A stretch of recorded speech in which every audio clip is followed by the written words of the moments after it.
भूर्भुवस्वः तत्सवितुर्वरेण्यं भर्गो देवस्य धीमहि धियो यो नः प्रचोदयात्। जय सूर्यदेव। सूर्यदेव की कृपा सदा सर्वदा आप पर बनी रहे। आज है 20 जुलाई रविवार का दिन। आज के इस वीडियो में हम पाठ करेंगे आदित्य हृदय स्तोत्र का हिंदी में। इसके साथ ही कल कामिका एकादशी है। कामिका एकादशी व्रत कथा की वीडियो हमारे इस चैनल पर अपलोड हो चुकी है। अगर आप उस वीडियो को देखना चाहें तो आप देख सकते हैं। उसकी लिंक मैं आपको डिस्क्रिप्शन बॉक्स में दे दूंगी। तो चलिए अब पाठ करें आदित्य हृदय स्तोत्र का हिंदी में। जब श्री राम युद्ध से थककर चिंता करते हुए रणभूमि में खड़े थे, इतने में ही रावण युद्ध के लिए उनके सामने उपस्थित हो गया। यह देख भगवान अगस्त्य मुनि, जो कि देवताओं के साथ युद्ध देखने के लिए आए थे, भगवान श्री राम के पास जाकर बोले, सबके हृदय में रमण करने वाले महाभाव राम, यह सनातन गोपनीय स्तोत्र सुनो। वत्स, इसके जप से तुम युद्ध में अपने समस्त शत्रुओं पर विजय पा जाओगे। इस गोपनीय स्तोत्र का नाम है आदित्य हृदय। यह परम पवित्र, संपूर्ण शत्रुओं का नाश करने वाला है। इसके जप से सदा ही विजय की प्राप्ति होती है। यह नित्य अक्षय और परम कल्याणमय स्तोत्र है। संपूर्ण मंगलों का भी मंगल है। इससे सब पापों का नाश हो जाता है। यह चिंता और शोक को मिटाने तथा आयु को बढ़ाने वाला उत्तम साधन है। भगवान सूर्य अपनी अनंत किरणों से सुशोभित हैं। यह नित्य उदय होने वाले देवता हैं। देवता और असुरों से नमस्कृत, विवसान नाम से प्रसिद्ध, प्रभा का विस्तार करने वाले और संसार के स्वामी हैं। तुम इनका ऋषिमते नमः, समुद्यन्ते नमः, देवासुर नमस्कृत्याय नमः, विवस्ते नमः, भास्कराय नमः, भुवनेश्वराय नमः इन मंत्रों के द्वारा पूजन करो। संपूर्ण देवता इन्हीं के स्वरूप हैं। ये तेज की राशि तथा अपनी किरणों से जगत को सत्ता एवं स्फूर्ति प्रदान करने वाले हैं। ये अपनी रश्मियों का प्रसार करके देवता और असुरों सहित समस्त लोकों का पालन करने वाले हैं।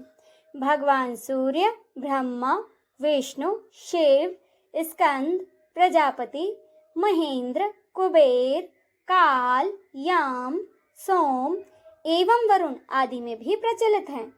इनके नाम हैं आदित्य, यानी कि अदिति के पुत्र, सविता अर्थात जगत को उत्पन्न करने वाले, सुवर्ण सदृश्य, भानु अर्थात प्रकाशक, हिरण्य रेता अर्थात ब्रह्मांड की उत्पत्ति के बीज, दिवाकर अर्थात रात्रि का अंधकार दूर करके दिन का प्रकाश फैलाने वाले, नक्षत्र, ग्रह और तारों के स्वामी, विश्व भवन अर्थात जगत की रक्षा करने वाले, तेजस्वियों में भी अति तेजस्वी और द्वादश आत्मा हैं। इन सभी नामों से प्रसिद्ध सूर्यदेव आपको नमस्कार है। पूर्व गिरि उद्याचल तथा पश्चिमी गिरि अस्ताचल के रूप में आपको नमस्कार है। ज्योतिर्गणों के स्वामी तथा दिन के अधिपति आपको प्रणाम है। आप जय स्वरूप तथा विजय और कल्याण के दाता हैं। आपके रथ में हरे रंग के घोड़े जुते रहते हैं। आपको बारंबार नमस्कार है। सहस्र किरणों से सुशोभित भगवान सूर्य आपको बारंबार प्रणाम है।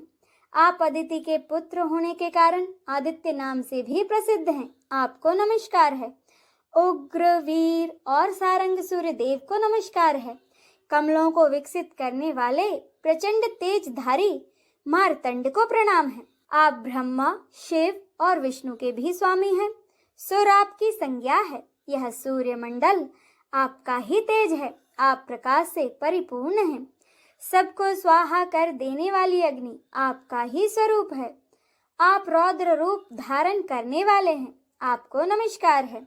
आप अज्ञान और अंधकार के नाशक, जड़ता एवं शीत के निवारक तथा शत्रु का नाश करने वाले हैं। आपका स्वरूप अप्रमेय है। आप कृत घनों का नाश करने वाले संपूर्ण ज्योतियों के स्वामी और देव स्वरूप हैं।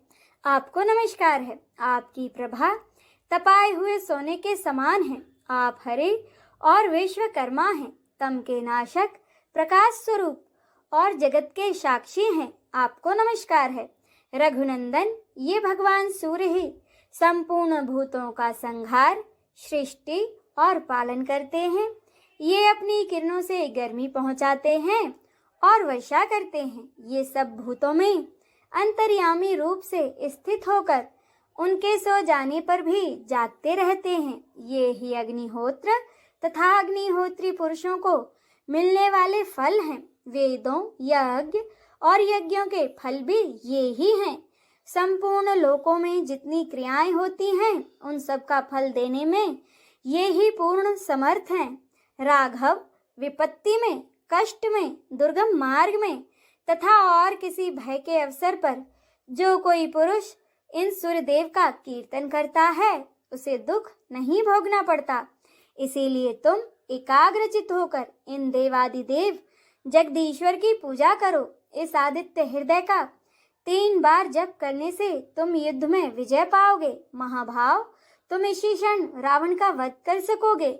यह कहकर अगस्त्य मुनि जिस प्रकार आए थे वैसे ही चले गए। उनका उपदेश सुनकर महातेजस्वी भगवान श्री रामचंद्र जी का शोक दूर हो गया। उन्होंने प्रसन्न होकर शुद्ध चित्त से आदित्य हृदय को धारण किया और 3 बार आचमन करके शुद्ध हो भगवान सूर्य की ओर देखते हुए इसका 3 बार जप किया। इससे उन्हें बड़ा हर्ष हुआ। फिर परम पराक्रमी रघुनाथ जी ने धनुष उठाकर रावण की ओर देखा और उत्साहपूर्वक विजय पाने के लिए वे आगे बढ़े। उन्होंने पूरा प्रयत्न करके रावण के वध का निश्चय किया।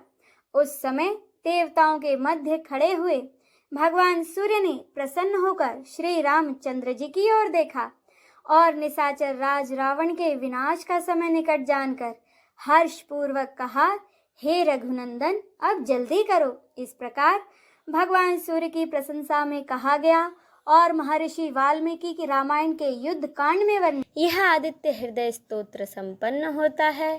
बोलो अदिति पुत्र आदित्य की जय, भगवान नारायण की जय। हर हर महादेव।